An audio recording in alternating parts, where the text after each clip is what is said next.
Yo, what's going on, y'all? So I'm doing a little segment here, Black and Missing, what I bringing up, and I'm gonna give it to y'all a little bit of why I get into to doing this. All right. So this is why I do Black and Missing because thousands of people are reported missing every day in the USA. And while every case is not getting widespread media attention on the coverage of white victims versus the minority victims, it's far from proportionate. So we take a look at this infographic and then I'll get to explaining and why I chose to do this. So black and missing in America. So these are the statistics for 2023. So I update it every year. 563,389 people reported missing in 2023. 50%, 57% of those people were white, 40% are minority, 3% were just unknown. Okay. 40% of the missing persons and persons of color, yet African Americans make up only 13% of the population. Like I said, thousands of people are reported missing every year in the US. And that's why the disparity in media coverage and why I'm trying to do my little part here, y'all, on Truck and Chubby Sports is because runaways, a lot of minority children are initially classified as runaways and as a result do not receive the Amber Alert. Criminals. Missing minority adults are labeled as and associated with criminal involvement, gangs, and drugs. Desensitized. It is believed that missing minorities live in impoverished conditions and the crime is a regular part of their lives. Therefore, there's a disparity in the media and why they won't cover some of these children. So I take it upon myself to try to do my part. Now, the first young man we seen missing, as y'all seen on another video, Jacoby Matias from Silver Spring, Maryland. He's been missing since August 24th of 2024. He's 16 years old from Silver Spring, Maryland.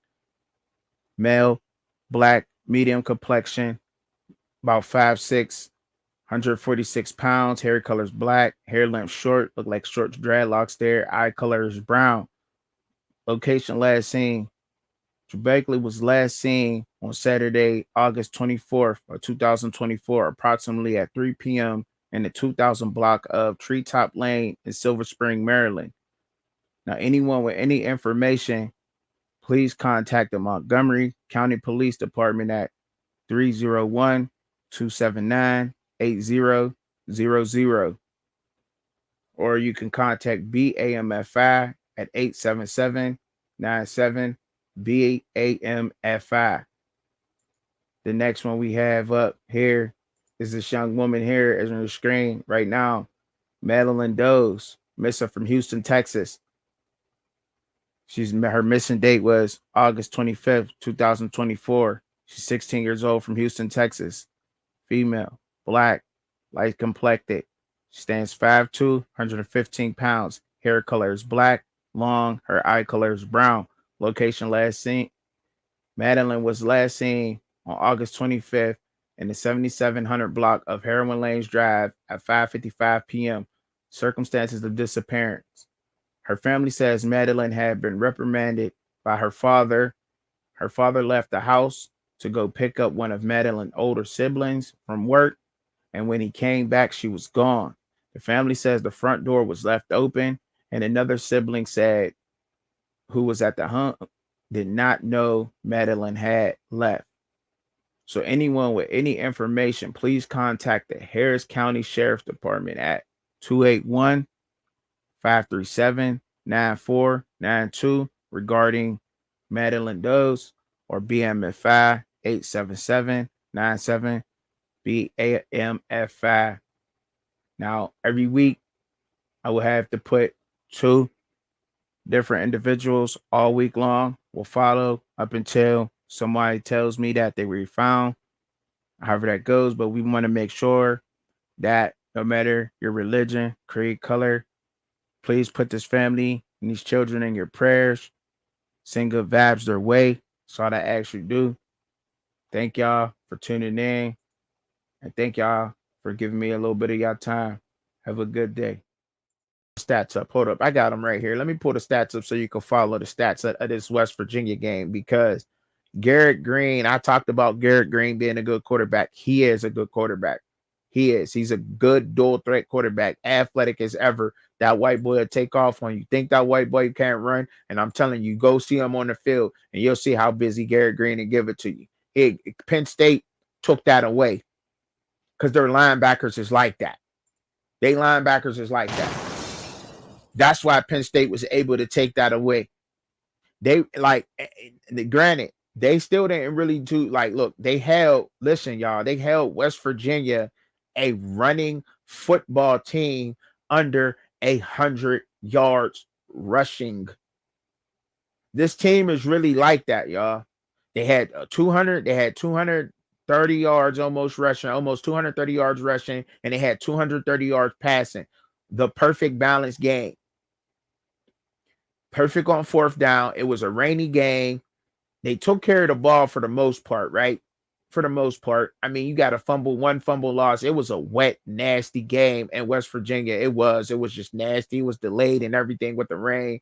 The time of possession was damn near the same. When you look at it, they had West Virginia had the ball for a couple seconds less, a minute less than what Penn State had it, 29, and Penn State was able to dominate a very good West Virginia team, and West Virginia ran into a very good Penn State football team. And you're going to see more and more from Penn State. Penn State got Bowling Green come up. I think that Bowling Green got some. They got a couple of guys on the offensive line. I think that can block really well.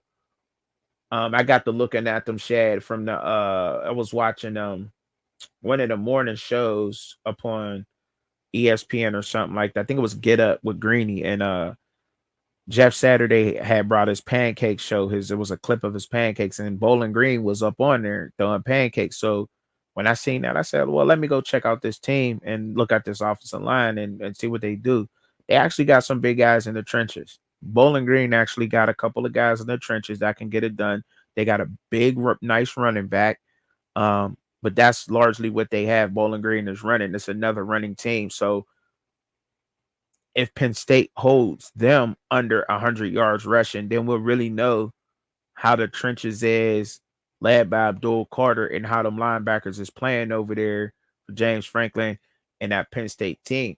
Because people just don't understand how great and how good of a job this old white man Tom Allen is over there running with this Penn State defense, bro. They're sleeping on them. And I don't understand why yet they're doing that. Penn State's coaching staff has the perfect coaching staff. And what do I mean by that? There was players that used to play for Penn State, used to play college football, and now they're there at Penn State. The culture set. James Franklin being at the top, young players, and it's all coming together, and everybody. That's the man, and that's why Penn State is going to whoop a lot of people's ass. Like we could say that ass because their team is there, the coaching staff is there, and Drew Aller put y'all on notice, and y'all not even looking. And some people just don't want to look and know that he's going to light the Big Ten on fire. Now, I mean, granted, this is one of my teams to cover. I'll be bringing y'all more news upon that, but they're just damn good, bro. And I just wanted to let y'all know that. So, you got anything you want to say about Penn State? You want to diss them? You want to throw some disses in or whatever, Nah, bro? nah, I don't have anything to say. I mean, they put on a great performance, and like you said, the game was rained out. So, it's a testament to what James Franklin has going on up there because you have a long delay, and you come back out. Usually, the team that's already in the league, maybe they come out a little bit sluggish, and it gives the other team an opportunity to kind of make the game closer, and that's not what happened. Penn State took care of business. Great defense. Um, like I've said this before. I feel like James Franklin um, will be the head coach of the University of Florida next year. I mean, Oh, that's I mean that's how I feel about it. I hope he don't Um, leave. I hope he don't leave the Big but Ten and Penn State, man. but looking at it right now, again, we have to all this stuff is in a vacuum, right? We're just looking at it from week one, right? Obviously, if we were doing a power ranking right now, um, Penn State would have to be the number two team right now, in the Big 12. I mean the Big 10 right now, because Oregon they didn't have a very good showing. Um, Ohio State played well, You know what I mean? And maybe even actually put Penn State as a number one, just simply due to the fact that they played another power four team and took care of business. So I guess yeah, I probably would do that. If we were doing power rankings right now for the Big Ten, it would have to be Penn State one, USC two, and Ohio State three right now. So I Right mean now. that's kind of what's going on right now.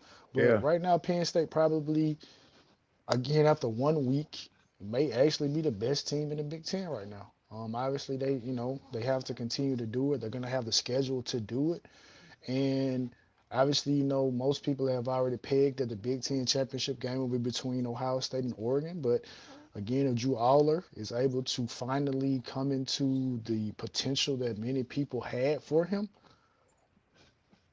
and Oregon is not, they kind of have a step backwards Now, I and will and say we this and about your Oregon Ducks. I will say this though, bro, about your Oregon Ducks, and I know you a diehard Miami Hurricane fan. I know that, and but I know you also are a football fan, and you love the game of football, and you rocking with Oregon. I got to put that disclaimer out there. But Oregon played a Big Ten kind of football game though. People kept saying that Oregon's not built for the Big Ten. Well, that was a Big Ten kind of football game that they played against Idaho. Now, Idaho, granted, Idaho, we looking at this, and people got, and we also got to start remembering that there was what over 3,000 football athletes that were stuck in the transfer portal. So a lot of these FCS or group of five teams were able to go in there and pick some guys up out of this transfer portal and add them to their teams. yeah, Like we forget, I, like I think people forget that, bro. But look, that's the one thing I will say about Oregon. People could say they struggle with Idaho. Idaho is a team who's been together. They got culture, and that works too. Going in the transfer portal and plugging your players, but having a culture and having that set within your football program is very important when you're going to go play a team like Oregon and so forth and so on. That matters, but they played a Big Ten type of football game. Now I'm gonna get the stats pulled up here in a second here, so we could kind of like walk through, and that means you could kind of walk through the game a little bit, um, and what they were able to do because I don't want to just knock them down, and I want a different take with that with this game because when this all said and done, no, it wasn't pretty. It wasn't pretty, bro. Not at all. Not by the stretch of imagination. I'm playing Idaho. They supposed to play Idaho. All you think of is potatoes. You don't think of football. They who are they to step up and give Oregon a run for their money, right? So I got it pulled up. That you can you see it now? Oh no, I'll get it pulled up on the main screen here. Here it is. So this is the stats for that game. Can you see them, or do I have to make them bigger for you? yeah, I can see him. Okay. But to be honest, if my memory serves me correctly, Oregon had a game like this last year where they played a team that, excuse me, shouldn't have perspective or shouldn't have been on the field with them, and kind of played them tough. I believe last year. I think it may have been. I think Texas Tech played them tough last year. Obviously, Texas Tech is a level above, a little bit above Idaho, but I think it was the Texas Tech game where Oregon kind of they had a performance that wasn't what we expect from Oregon. So, um, but again, like I said, the thing of it is overreaction for week one. So some people are putting teams up here, and then some people are putting teams kind of down here. But Right. that's the beautiful thing about the whole season, where Right. if Oregon goes out and does what Oregon is expected to do, no one's going to remember this game. Now, obviously, the playoff committee, they'll probably bring it up, but obviously, if Oregon finishes the year like they're supposed to finish the year, I mean, they're going to be one of the top teams. So it's not going to be an argument about, okay, well, did you see their performance against Idaho? Now, it may be a, a demerit against them in terms of maybe should they get the number ones, number one, should they be the number one seed or should they be the number two seed, depending on who they're competing with. And again, like I said, obviously, and I agree with you. I feel like these particular conferences, the SEC and the Big Ten, I don't think they will have a undefeated team in them. Hmm. I agree with you. I agree with you wholeheartedly with that. So I do think that this performance, while they can go ahead and run the table, maybe drop another game, drop Yeah. a game, should I say, not another game. Then maybe they may go back and look at this Idaho game. It shouldn't be put out there like that, but obviously, the old saying is, it's not how you start, it's how you finish. But in Right. a voting type of thing where people are looking at this game could come back to bite them in terms of seeding later on down the road, if indeed there's someone with a comparable resume that did not have a showing like they had against a similar opponent. Now they came to fight. Now Idaho got some big boys in the trenches, right? They got some big boys, obviously.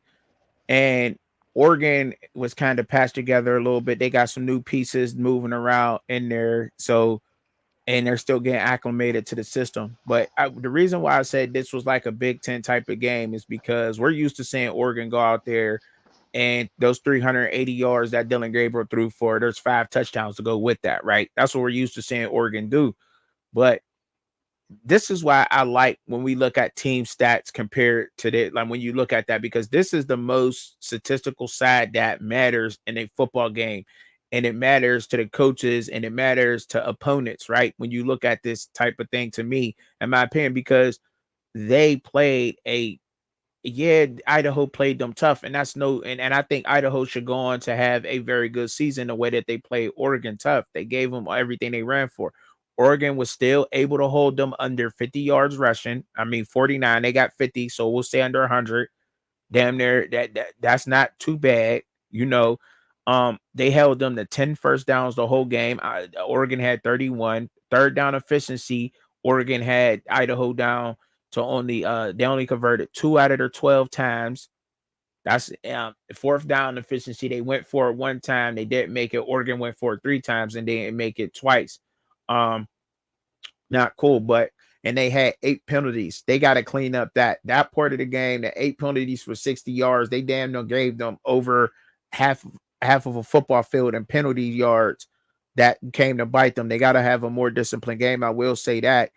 And the game wasn't pretty because it was only 14 nothing at the half, but that's the kind of game that you want Oregon to have. Oregon had to get the ball 39 minutes out of the game. Like this is the kind of game that Oregon is gonna have to get used to playing in the Big Ten. That's where I was getting at with that shit. Like this is the kind of football game that they're gonna have to get used to playing in the Big Ten. And I don't know if that's why they schedule Idaho, um, or whatever. But I don't want to go into saying that Idaho is just supposed to be some trash program, right?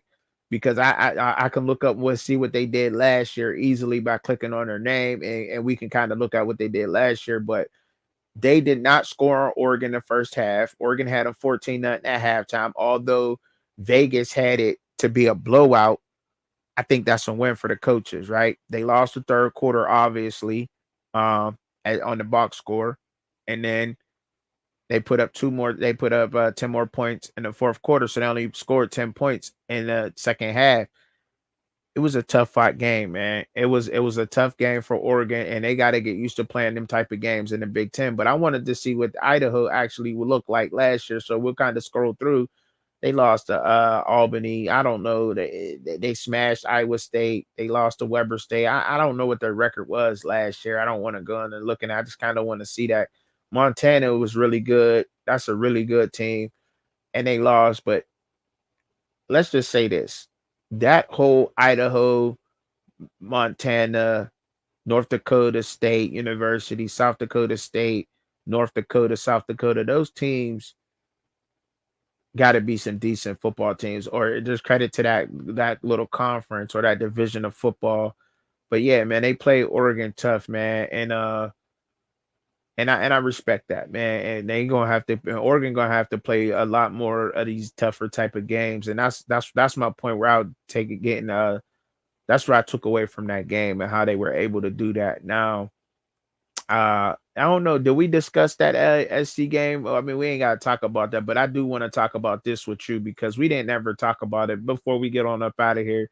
It's the last thing I really want to cover with you, bro, before we get on up out of here because I know you got baby girl and everything over there. Uh, T Mac. T Mac with his 300-yard, 4 touchdown performance. That is amazing, amazing, amazing, amazing, amazing. Don't get no better than, I mean, hands down, T Mac right now is the best fucking receiver in college football. Excuse my language out there, kiddos and everybody that's listening. That may hurt your ears, but that's amazing, bro.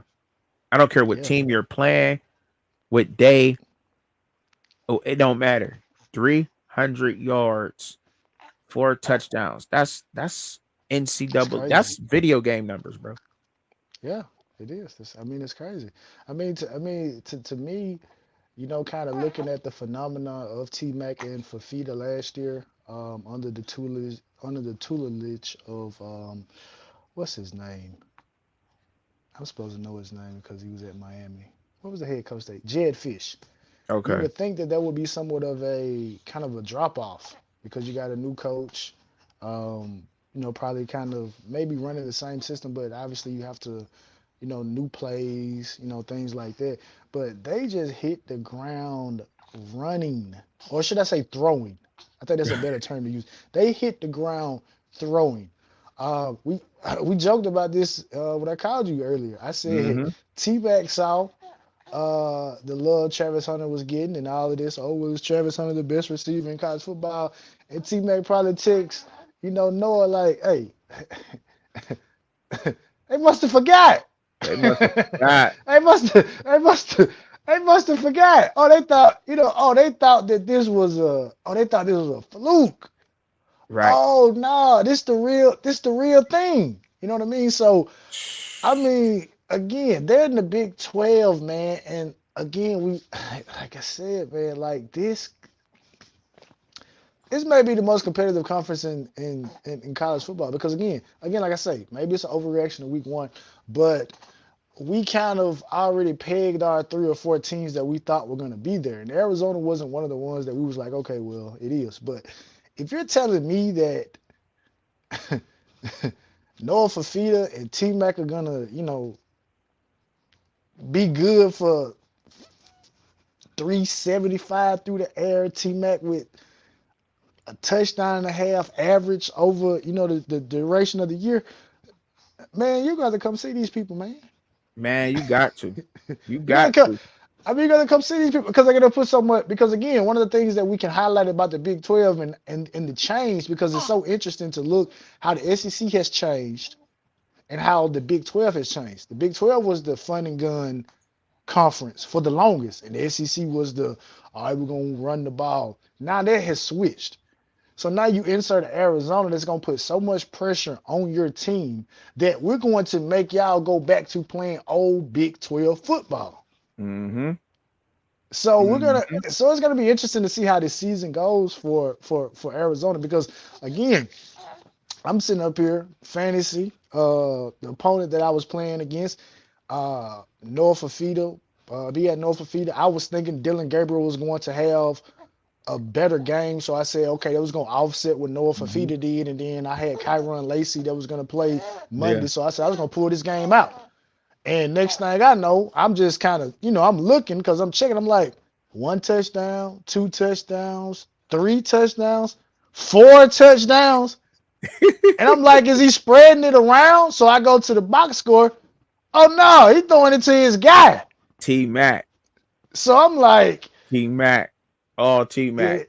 this is gonna be real. So, but again, like I said, I mean, yeah, it's going to be interesting. Like T Mac is, and again, when you look at it, and we looking at the Bolitnikoff Award, right? Obviously, they do the watch list to start the season, and Luther Burden didn't have the best opening performance.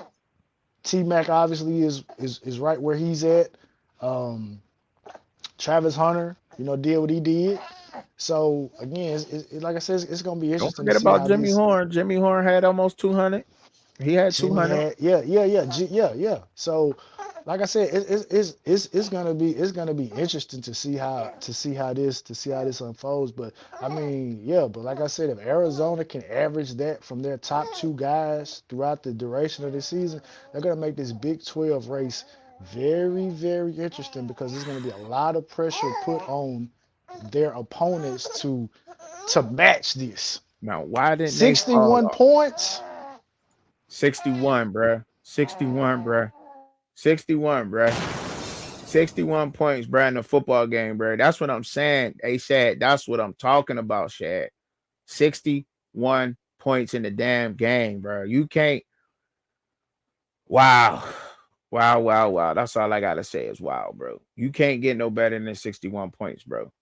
Like, and granted, the Lobos, that's G5, right? But they was able to do some things, but man, that's amazing football right there, man. Shout out to Brett Brennan putting that together, man, because a lot of people didn't think that Brett Brennan was going to be able to get that to put that together, man. They didn't, man. A lot of people thought that that was going to be a walkthrough. Shout out to Josh Oglesby, the offensive line coach over there at Arizona, because Arizona is going to be a threat, y'all, because they not only can they throw the ball, but and had T Mac, but they ran the ball. They had two running backs that had 100 yards. I mean, we could average it out to 100 yards. I mean, I got the stats right there. I mean, Quentin Cooley, well, Conley had not Cooley, but Conley had 10 for 90, and then Jacory had 13 for 100, for over 100. But Conley had 3 touchdowns, and they're able to run the ball like that, and it's just crazy, bro. They had 4 touchdowns through the air and 4 on the ground.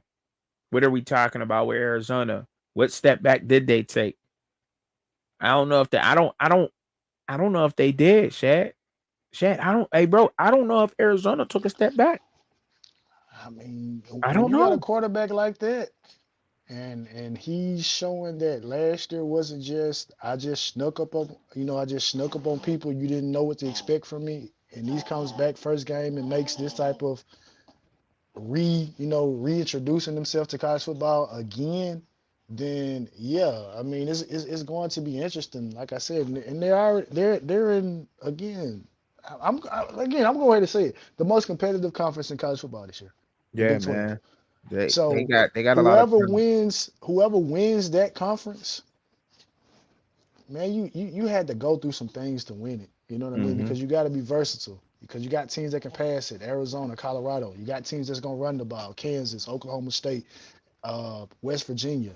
You know what I mean? And then you got some teams that are gonna be able to do, be able to do both of them, right? Mm-hmm. So whoever comes out of this unscathed in terms of just, finally winning it, yeah, Yeah, it's you gonna be put them up interesting there again. against it. They'll be able to compete with the best in college football. Yes, Good. they will. And again, like I said, man, I'm gonna tell you what's so interesting. Again, kind of going back, I was watching a team um today, and I was just looking because we were talking about the portal, and it was like they had a guy that was an All American, like yeah, TCU. That's what I was looking at. I was looking at TCU. TCU picked up a player from the portal that literally was the defensive player of the year at his G5, in the G5. So I'm Mm-hmm. sitting up here just like, bro, like it's just so much talent that's just spread out. That's not on the power, in the power four level. It's something at the G5 level. So again, when these guys get elevated to these particular, programs and their play can still remain at a high level, I mean, it makes it so much, more interesting. Again, a team that we haven't talked about, TCU, they were able, they had a good performance. And again, they were a team that made it to the playoffs, made it to the actual national championship game, lost in embarrassing fashion, but they are a team that, again, we're gonna have to look at them in the Big 12 as well. You know what I mean? Mm-hmm. Because they are the ones that, look, we did it. We did it first. Texas, y'all came the year after in terms of a playoff berth, but we were the first Big 12 team um in the playoffs. Right. You know what I mean? So I mean, I think well, not the first Big 12 team because Oklahoma was there, but we're the second Big 12 team to make it to the playoffs. You know what I mean? And did it before Texas did it, so they're going to be ready to you know to do some things. So again, like I said, man, the Big 12 gonna be it's gonna be nice this year, man. There's gonna I'm gonna be try to some watch good as many football. games live as I can, and then hit that condensed junk, bruh. Did I tell you how much of a lifesaver that is? The No, condensed you junk, didn't. bro. It is so much of a lifesaver. Like they like I don't have to watch the the punts, kick returns that don't mean anything, punt returns that don't mean anything. Like I don't have to watch any of that. I can get straight to the 24, 25 minutes of straight action and can make a full, thorough analysis of it because there's enough negative plays and enough positive plays to talk about. Like that is, bro, that's a lifesaver, bro. Especially with the task that we're undertaking this year and covering three separate teams. Like Right. it'd be straight if the first team played at 11, the second one at 2, then the third one at 6. Like, nah, they're gonna be playing at the same time. You know what I Right. mean? So you got to check the box score, and then when the condensed junk come out, or maybe if the game comes on later that night, if you're up, you can watch it. But I'm not trying to be up until 3 o'clock in the morning. Much as I rock with Fran Brown and I like what Jonathan Smith doing at Michigan State, bro, I'm not staying up no 12, 1 o'clock in the morning to watch y'all play. I do it for Miami because that's my heart. But I'm not doing it for y'all. I adopted y'all this year. Right. Right. Yeah, TCU better. TCU got to clean up their penalties on the field. But other than that, most bro, I think they definitely. all right. They had 7 penalties in that game versus Stanford for 100 yards, the whole football field. So Yeah, that counts. But man, we in for some exciting football all through and through, bro. bro. I And, told and, you, and we bro. ain't done Like bringing it to y'all. It's gonna be this is exciting. That great. Big 12 is something different, man. I ranked the quarterbacks earlier in the year. And boy, that's hard to do is rank quarterbacks, but man, I'm it's gonna tell you something else. I listen, and I've said this before. I do not know how fans can go through life and just say, "Look, I'm only concerned about my team, and that's all I want to watch." Bro, it's yeah, too much good football right now to yeah, just be in your little bubble. yeah, and just one with one team, right? It's, Like yeah, locked down on one team. it's just too much. Like I say, I watched the Miami game, was thoroughly impressed by what it was that we did, but I was also equally as happy to watch Syracuse play Ohio. I was Mhm. equally excited to watch Michigan State play against FAU. I was, so and I'm going to be equally happy to watch NC State play Tennessee Saturday, Georgia Tech versus Syracuse Saturday. So I'm I'm gonna be interested. Yeah, because I'm gonna I'm be I'm interested. all in, And, man. and I can't wait. and Texas versus Michigan, even though I feel like, Texas gonna take care of like it's gonna That's be gonna be a interesting, man. good one, man. That's gonna But be we're an gonna like I said, interesting game. we're gonna give a prediction on it. I That's gonna haven't be went to an go interesting watch game, though. I haven't went back to watch Michigan's performance. I know a lot of people talking about it, but I'm about to go back and watch it to actually see. I'm about to watch what Texas is doing as well too, to actually see how this is actually gonna come together because Texas, Texas is because well oiled in every nook cranny on but this is offense, what but this defense. is what Oh I my goodness. but this is what I say right now, right? If if Michigan is able to get Quinn Ewers off his spot, they may have a chance. But like I said, I gotta go back and look at it because that was one thing that they were able to do against Michael Penix last year. Yeah. They were able to get Michael Penix off his spot. They're still running the same defense, which is a NFL style defense. You know what I mean? Maybe Sarkisian can adjust to it a little bit more because he's coached at that level. Mm-hmm. Albeit for that 1 year with the Falcons, but he's coached at that level before, so I'm sure he kind of can get Quinn Ewers ready for anything that what is it, Wink Martindale is going to throw out there. Mm-hmm.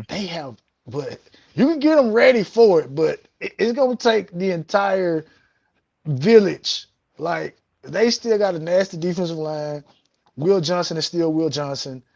Um, Offensive line is taking it somewhat a step back again. Like I say, it's still week one, but I don't know, man. I'm literally going to go back and watch both of those games again because I may not be as down on Michigan as everybody else if I Right, look at the tape. right. I like, Yeah. I like, man. Look, yeah, Michigan. I will tell you this, man. Michigan is not as bad. Look, they got court. They need a quarterback. That quarterback has to show up at some I point, think bro. what Like they because started to walk on. They started to walk on. Yeah. yeah, So Alex bro. Orji didn't even start. Yeah. So Yeah, like yeah. So they need a quarterback bad, bro. They need a yeah. quarterback bad. That's the only thing with Michigan, but they defense is still there. I think they defense is still there. The way that they can run the ball is still there. But I'll let you come up with your own evaluation on when you watch the film and how you watch and break it down. Because I'm gonna like check it out. yeah, I took a lot from that game, that Michigan game, but Texas, man, they well oiled.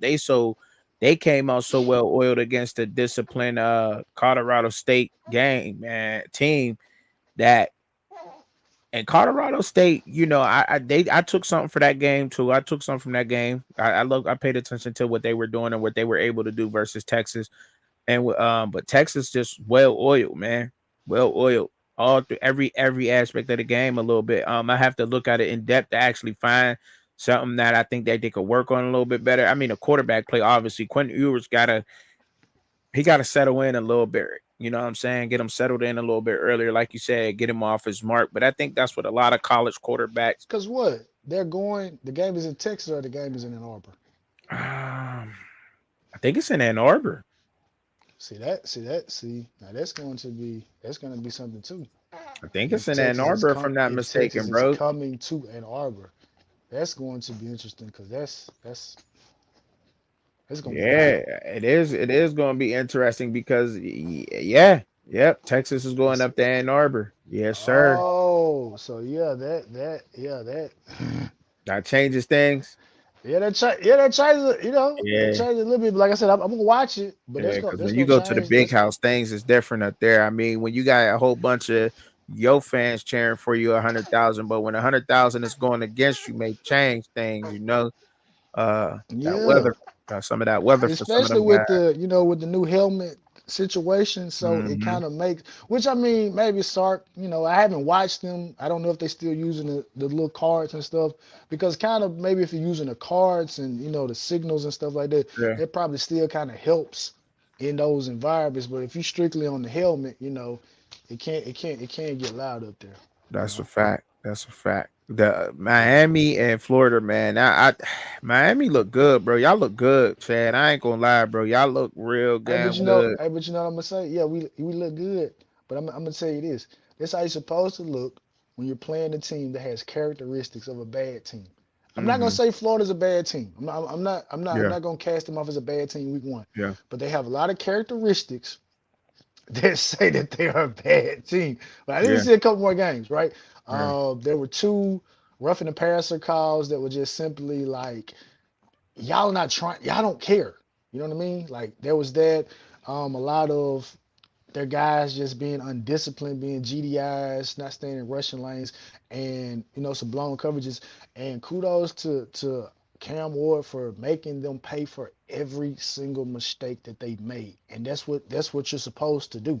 You're Hmm. supposed to make teams that have characteristics of bad play, you make them pay. Even on the interception that he threw, defense, bowed down and they weren't able to do very much with that. So I mean, it was just a thorough. When I knew the game was over was when they got that 70-yard touchdown run. Right now, I haven't done my analysis of the game. I'm gonna hop right on after we get off. I'm gonna do my fake live. Uh, and put that out. But Okay. I knew the game was over when they ran for that, and then we turned right back around and went right back down the field and threw the touchdown to Xavier. Threw the touchdown to Xavier Restrepo. I said, "Oh, it's over." Yeah, And we I get the knew. ball. We get the ball back at half too. Like your soul, like it's over. Like I knew it y'all got was. a cheap, y'all got a cheap, y'all got literally got a cheap touchdown. And so it's like it pissed us off. It's like, all right, y'all Yeah, think y'all got life. I think y'all got life right. I knew Give it was. me that. I knew We it was gonna talking, be we an air off talking, from we the jump. talking, we talking a key to leave and Crabtree with the necklace. You don't Yeah, deserve give me that. that, You don't bro. deserve that little ninja. You don't Man, deserve that. Yeah. bro. Like before we get up out of here, bro. Hey, they was mad. We got in the Discord, right? You know, I be rock. I rock with the you. I rock with Miami. I rock with Miami hard, right? So largely because of you and all that. But anyway, I told him. I said before this game, they said who gonna win? I said, man, this. I said Miami about to beat the brakes off Florida. Yeah, it's like, man, what y'all talking? What you talking about tricking? They was like, oh, he trucking. You always got some stuff to say. Like I said, man. I said, all right. So we watching the game. They wind up pulling away. I said, oh boy. They said, dang. They said, how'd you? They said, how you figure that trucking? I said, man, listen. I said, you say what you want about how Crystal Ball put things together. I said, but they put together something good. All those transfers that came in. The thing is, the difference is those guys came down there to play together and not culture set down there. So I know you gave Crystal Ball heck as you should. That's your favorite team as you should. But would you say that would you give him a little bit of credit of putting all these players together out of the portal and them being able to come together and win a game like that? Yeah. I Yeah. mean, I have to again because, like Right. I said, I'm a fan of the team. And Mm-hmm. people, I think it's still people still trying to drive that wedge because we are looking at it from a aspect of you were given every single resource that your predecessors were devoid of. They did not have that. So, of course, we're going to be a lot more impatient because you are coming in as this herald coach that Pac 12 titles, Rose Bowl, went up to Ohio State, won that game. So, when you give this much praise and adulation, then we're expecting for you, okay, let's go do it. Mm-hmm. Because again, there were some that was like, oh, well, it's gonna be 5 years. No, bro, you can't have five. You don't get 5 years to figure this out because you have every resource that your predecessors did not have. You got 3 years. You got 2 to 3 years to be honest. So yes, I'm happy. He knew he and the staff they knew what they had to do. So they went out and Mm-hmm. got a Tyler Barron. They went out and got a Mish Powell. They went out and got obviously a Cam Ward. They went out and got a Sam Brown who after the first game, I think what we had already committed in Isaiah Horton may be a little Yeah. bit better, but that we gonna see how that unfolds.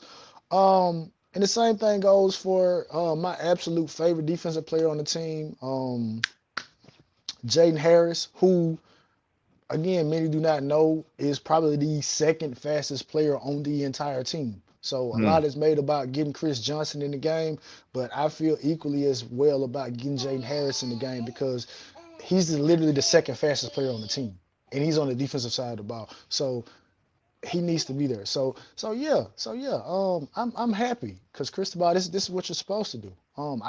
We don't, me and the others that feel the same way we feel, we do not dislike Mario Cristobal. We just love our team so much to the point that if you're selling me a bag of goods, if I go to the store and you say, look, I'm going to sell you an apple, a tomato, and a banana. I'm going to just wrap it up. I'm going to give it to you. I don't want you to look at it. Wait till you get Mm-hmm. home. If that's what you told me that you're going to sell me, I'm I expecting. expect it to be there when I open the bag. I don't expect to open it up and there's a pineapple, you know, strawberries and grapes. Mm-hmm. No, I expect for what you sold me to be what I got. And so yeah, I'm happy. I'm happy for that. It was a rivalry game, a lot of emotion, and we took care of business again. So Yeah. now it's gonna be about the consistency going in there this week against Fam. A lot letting up, taking care of that. Got a business trip to go over there to USF over there to play in Tampa. So it's gonna be interesting. We got a road trip out to Cal. You know what I mean? So it's gonna be interesting. Need to figure out what's going on with Ruben Bain because he wasn't able to finish the entire game. But like I said, yeah, to summarize the answer, yes, I'm happy Mm-hmm. that Coach That's it. Cristobal was able to get this gun, and I'm happy that my team was able to play that way in front of 6.6 million people, which is the metric that I saw that was the peak viewing at that of that game. So yes, so Yeah, yeah, I yeah. definitely got to give it up to y'all, man. Yeah, for sure. Shout out Miami, man. I had to give it up, man, because that was great, bro. It was, and I was impressed with all the guys he got out of transfer portal and that team being able to come together and show some kind of culture and discipline. Besides the two penalties that y'all had for 26 yards, that would have been a penalty free game, and but I think it for the most part it was a disciplined game.